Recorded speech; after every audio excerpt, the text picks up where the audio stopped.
Hi, this is Mark Schwartz, and this is Innovations in Conservation Research. I want to talk about this paper by Gareth Kindler, Nick Kelly, Tim Carden, James Watson, Educating and Empowering Australians Through a Digital Approach to Biodiversity Conservation. That's just come out in Conservation Science and Practice. So once again, here's my wheel of conservation practice, and I want to think about who ought to be interested in this kind of paper. Let's say science policy advocates. What does this paper do? Well, this group of authors has put together something called Threaten Australia. It's an app that you can use on your phone. And what you do is you put in a postal code for some place in Australia where you are, and up will pop a description of a species that's threatened in your area. You can scroll through a variety of species. You can click on some bars below the species and understand what threatens that species. This was all information that's scraped out of databases, so it's relatively easy to access.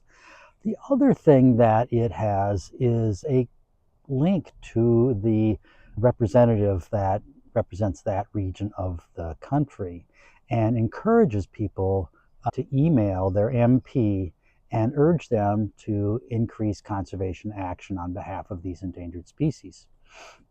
This site also then reports on the voting record of that MP on environmental issues.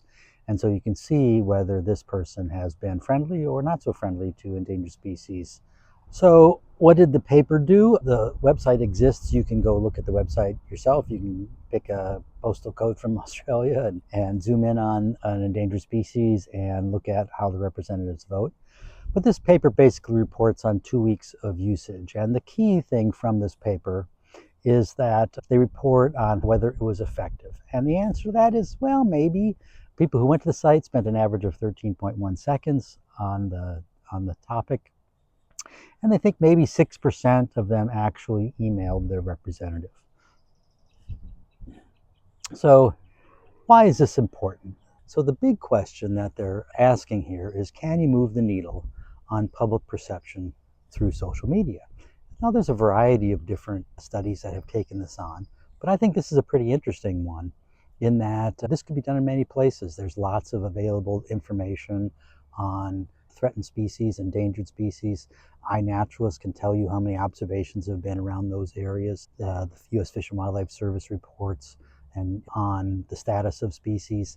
And we can understand our political spectrum and understand who represents us. It's still early days, but this is really important. I think that conservation really needs to focus on better social engagement in terms of people coming out to help restore natural sites, better management of biodiversity and nature, but also better political engagement in how our representatives govern nature. And so I think that this actually has a lot of impact or import to conservation organizations that could be doing similar things in other areas to try and influence the politics of biodiversity conservation. This paper is Educating and Empowering Australians Through a Digital Approach to Biodiversity Conservation by Kindler et al. In Conservation Science and Practice in 2025. Thanks.